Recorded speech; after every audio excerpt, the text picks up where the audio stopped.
from West Virginia Public Broadcasting. Support for the Legislature Today is provided by the following. The High Technology Foundation, headquartered at the I-79 Technology Park in Fairmont. Online at wvhtf.org. At the Legislature today, there was confusion in the House Government Organization Committee this morning as lawmakers discussed a bill about an airport located in West Virginia, but apparently governed by officials in Maryland. And we continue to meet the new leaders at this legislative session. Joining us tonight, the chairs of the powerful finance committees on the Legislature today.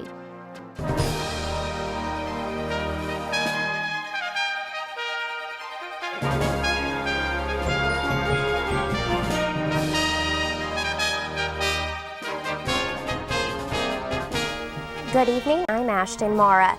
An unusual scene in the Senate today as members debated a bill authorizing an audit for the Division of Highways. Republican lawmakers backed the plan that could cost the state as much as $500,000, but one Democrat stood to say the bill is a waste of funds. Senate Bill 8 was up for a vote by the full chamber today. The bill authorizes bids from outside agencies to conduct an audit on the Division of Highways, looking for areas of inefficiency, better practices, and better allocation of funds, among other criteria. The bill says that outside group may be paid up to $500,000 from the State Road Fund for a report that's due back to the legislature by December 31st of this year. But Senator John Unger of Berkeley County questioned the need for such an undertaking. Unger stood on the floor with two previous reports on the state's highway system, one from the Governor's Blue Ribbon Commission on Highways, which has not been fully released, the second from the Reason Foundation, a national organization that ranks highway systems across the country. Unger says according to those reports, what the state needs is more money in the State Road Fund to construct and maintain its infrastructure, not money taken out for another review. Clearly, this has a financial implication to it because it's going to take $500,000 out of the State Road Fund. The problem is that it's not the efficiency of what's going on because clearly they're doing more with less. It's the finances, and taking $500,000 from the State Road Fund, I think is a pretty bad mistake. The senator moved to have the bill recommitted to the Committee on Finance for further discussion of its fiscal implications, but his motion failed on party lines. As senators moved on to vote on the actual legislation, Senator Chris Walters, the Chamber's Transportation Committee chair, stood to speak for the bill. But the difference between this performance audit and some of the other reports is essentially a macro to microeconomics point of view. Those may be macro reports, a nationwide performance report. However, this is a micro report of the West Virginia Division of Highways. This solely focuses on performance, how to create a more efficient government, and how to get the best for our roads. We are lacking funding. We do know that, but we're trying to help find the best bang for a buck, and that's what this does. I urge passage of the bill. Majority Leader Mitch Carmichael spoke on behalf of the bill as well, saying it's the legislature's duty to make sure the taxpayers' dollars are being spent wisely.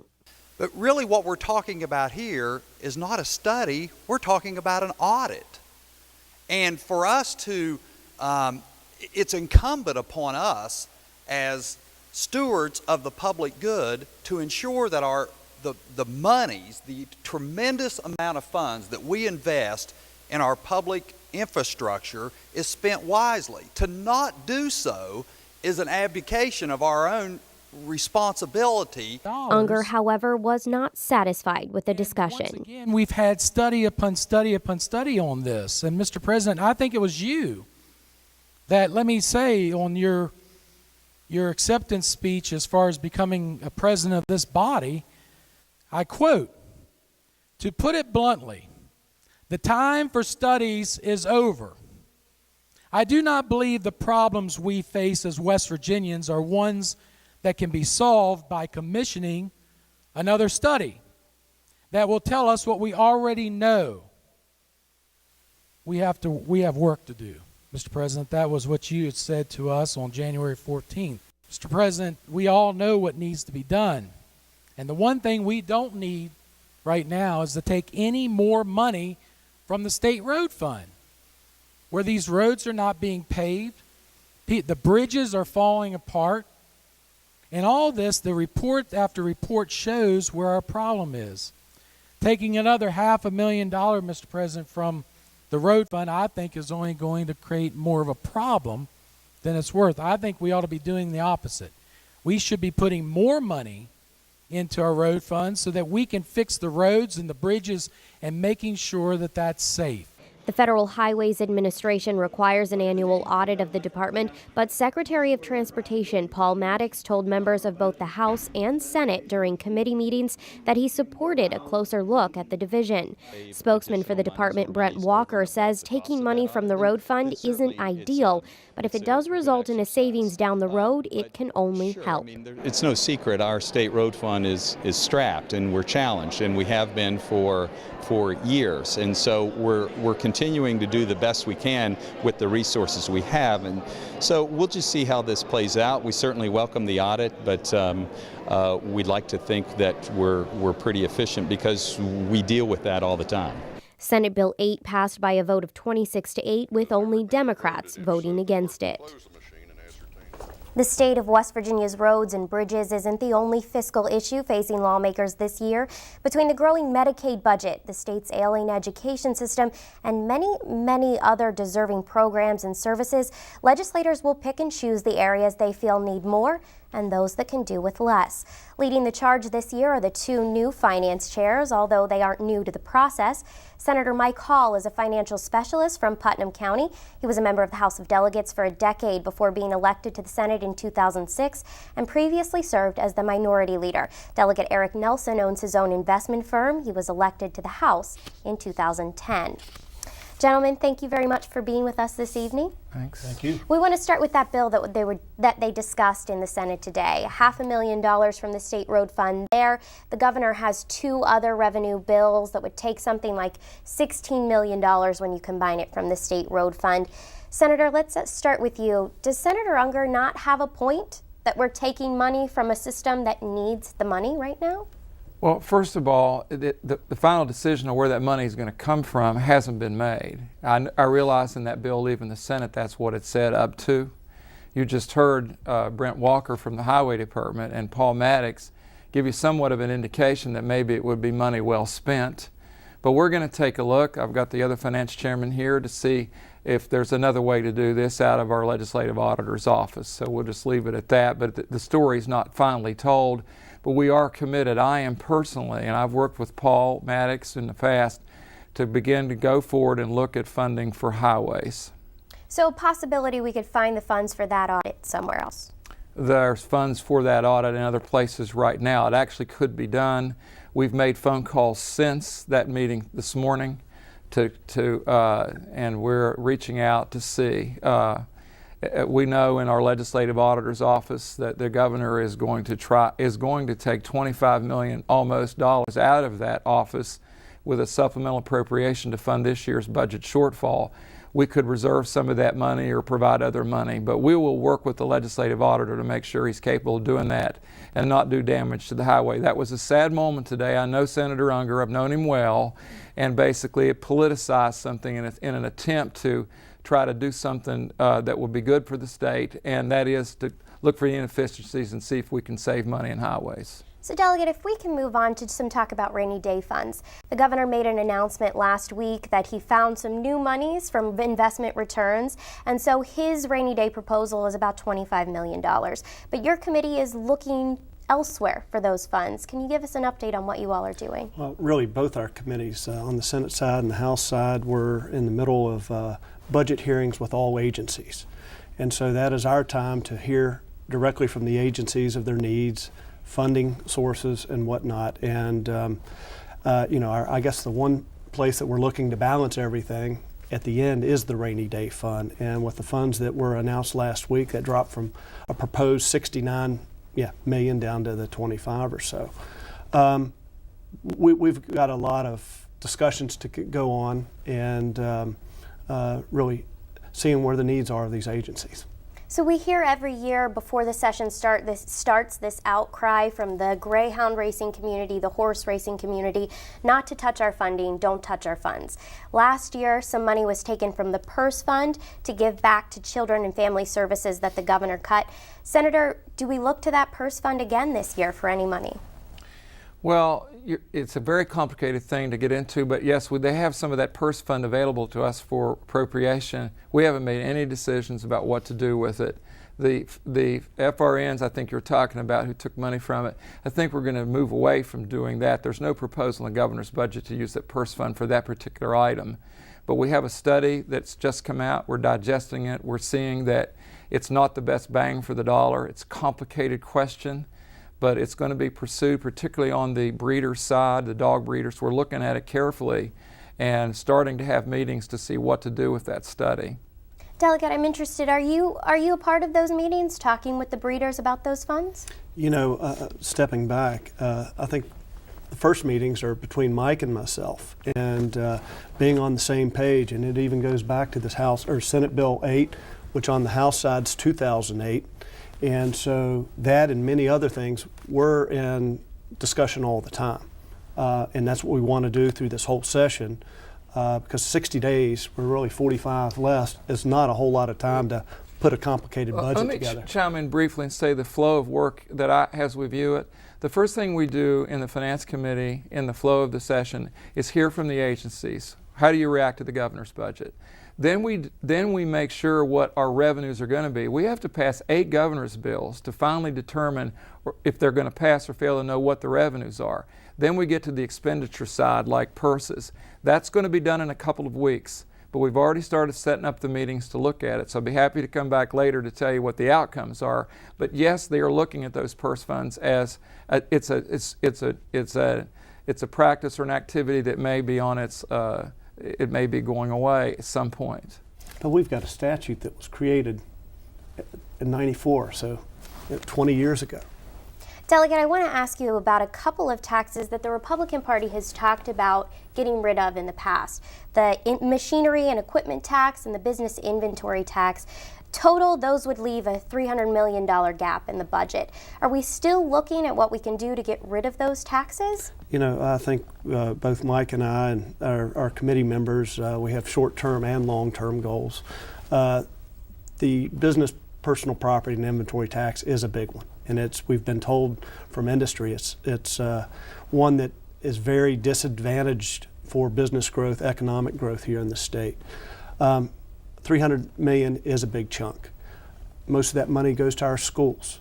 So we need to step back and evaluate some of our school funding, and we will be working on this. And it's not going to be overnight that we do that, at least this session, I don't believe. And you know, it's just to take a second, we just can't pass a law to get rid of it. It requires the public to vote on a constitutional amendment. So it's not like we come in there and we find $300 million. Actually, you don't have to find that. You kind of do, but really the big part is a lot of that money goes to the counties. So you have to make them whole in any sort of plan. And then you have to have a constitutional amendment. This makes it awkward because then it's hard to match up the revenue coming in, revenue going out. That's the difficulty of it. So it's definitely a complicated issue that might not get done right away. No, but it's actually we are looking, in my office or in our committee, our people are looking at how we can do revenue things here and there to work that in the mix over time. So we're getting fiscal notes and so forth to see if there's a way to pull it off. Okay. I want to ask about the DHHR secretary was in your committee yesterday, Senator, and I wasn't there, so correct me if I'm wrong, but I was told that she wasn't opposed to increasing the tobacco tax from a health perspective. Is the committee going to take that into consideration? Well, tagging on what I just said, you know, that there are several revenue measures and several cuts that are needed, and that probably gets into the larger discussion of overall tax reform, which would probably be in the mix with other things that have been written about and looked at to bring in new money, as well as to cut some of these things that are hurting business. In a perfect world, you know, you would look at things perhaps like that and others that would come in, and then you would cut other things that we need to cut, and it would all be one happy family and work together. But so those are the kinds of things we're looking at. Obviously, the health side, the discussion, we have members on our caucus that are looking at it. So I'm not sure where we're going with this yet, but there is conversation about it, but not alone. There'll be other things that in the tax overhaul that will be looked at. So I don't think we need to single shot these, but put them all in one big thing. And maybe in the near future, we have a session dedicated to tax reform itself. So, Delegate, you can't just pass a single bill to increase the tobacco tax. Oh, you can. You can. Will we? It's not on the agenda right now. Okay. But it gets back to we really need to do a lot of things as it relates to the health of the citizens of West Virginia. Smoking is one part of that, and I think with the new secretary, Bowling has many good initiatives, and we want to support that.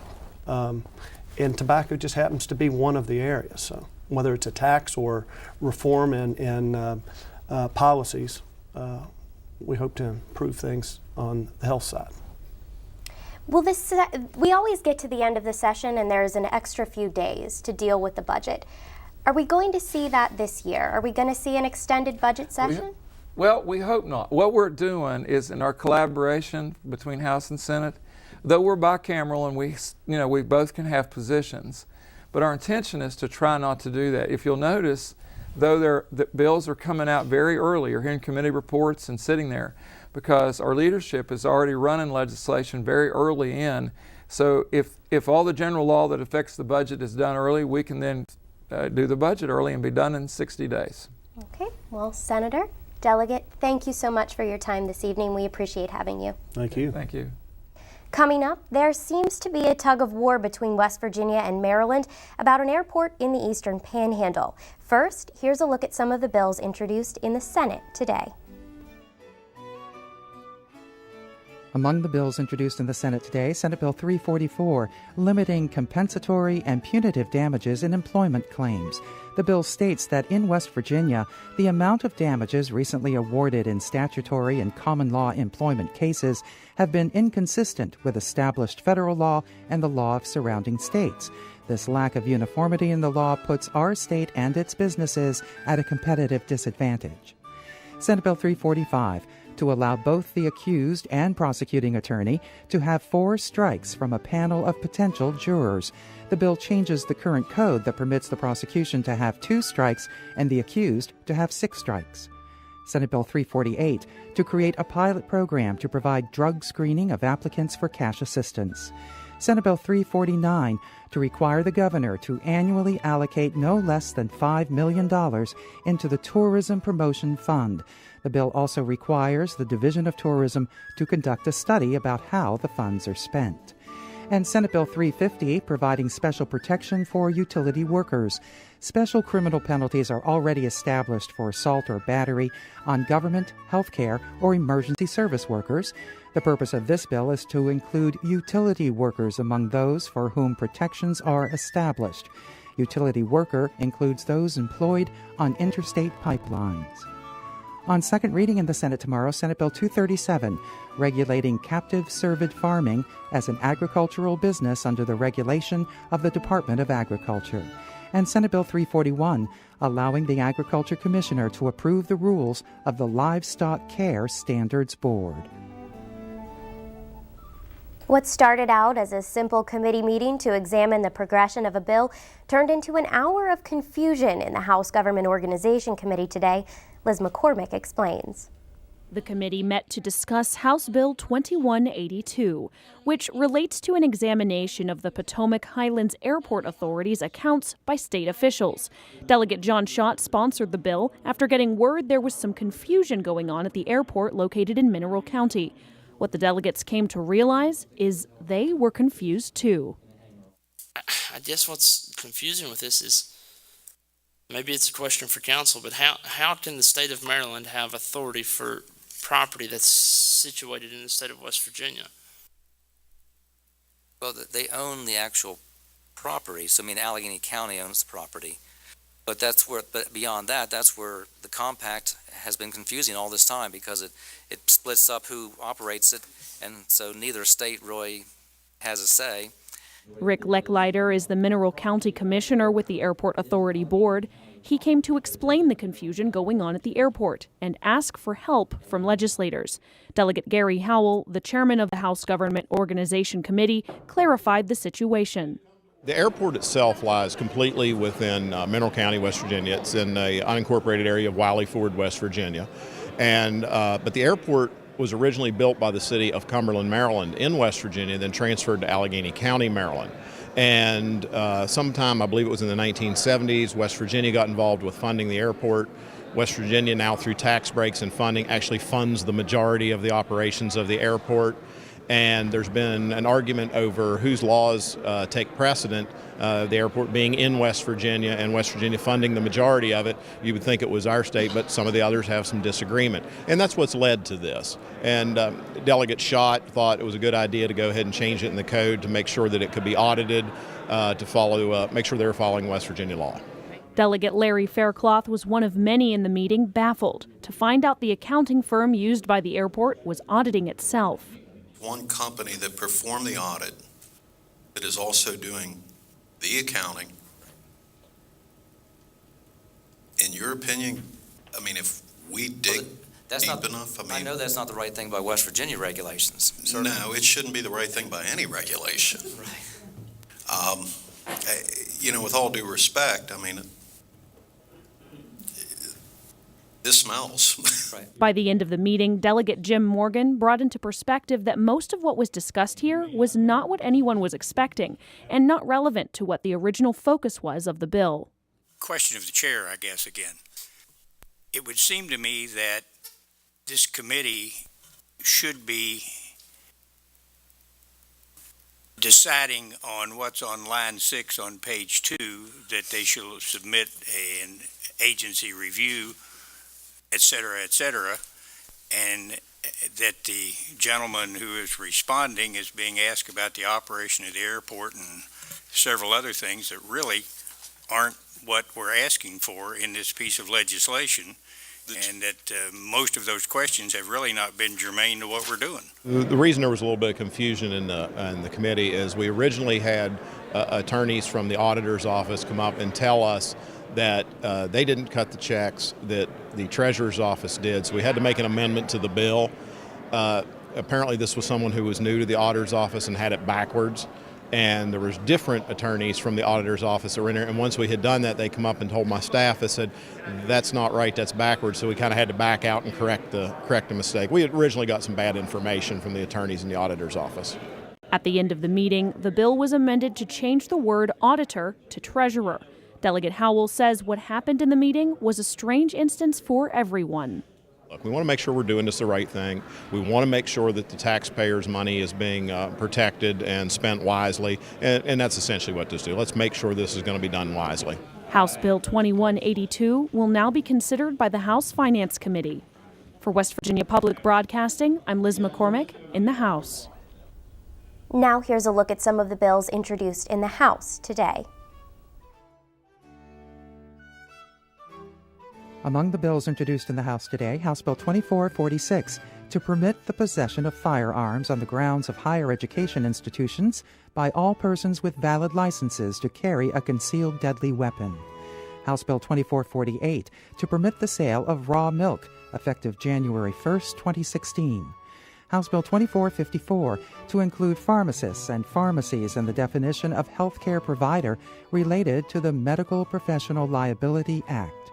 House Bill 2458 to prohibit all employees of the State Board of Education or any county board from counseling, referring, transporting, or assisting any student to obtain an abortion.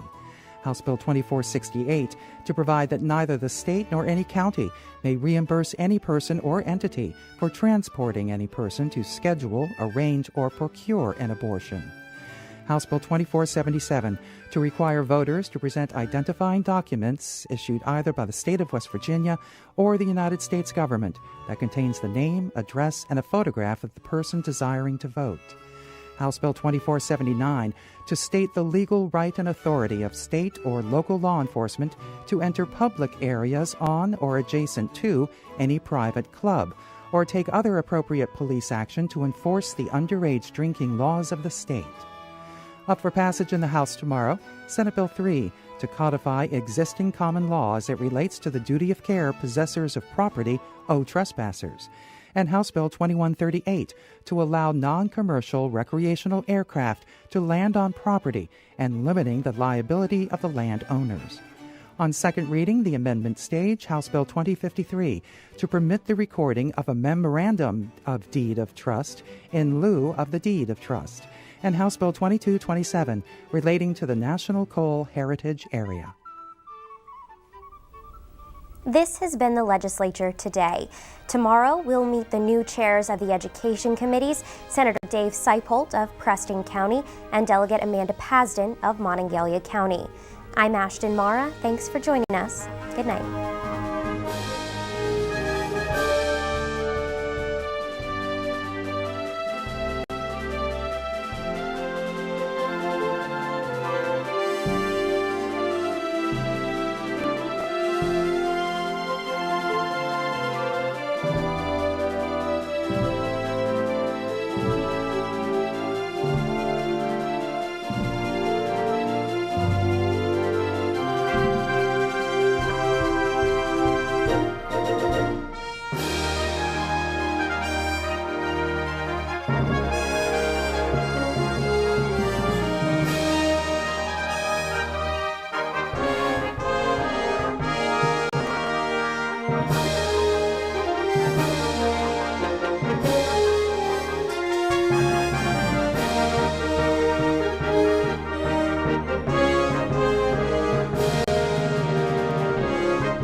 Support for the Legislature Today is provided by the following. The High Technology Foundation, headquartered at the I-79 Technology Park in Fairmont. Online at wvhtf.org.